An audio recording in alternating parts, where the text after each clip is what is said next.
this is done, spam the fire hippos #1. Boys and girls, does your mom and dad flush at germs because yours got spaghetti sauce all over your clothes? Does yours rip the syrup all up on your trousers and do that when you eat the waffles? What about French toast sticks? Or Spain's favorite, giant stack of buttery pancakes with some Aunt Jemima? Well, guess what? All that yours needs to do is get this here magical, mighty dynamite laundry soap. Stuff all the clothes down in here. Pour in the bottle and let it rip.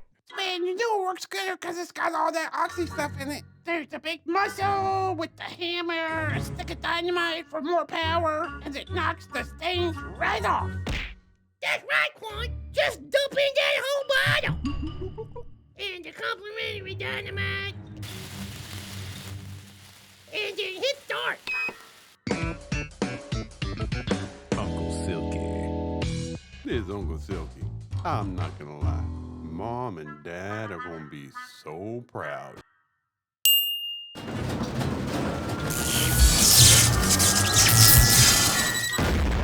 Like and subscribe, friends, because your allowance is about to quadruple. You've got a friend that's an ice cream or a root beer float baker? Good. Share it with them. Your friends are going to smell fresh all month long. Span, Quan wants a root beer float too.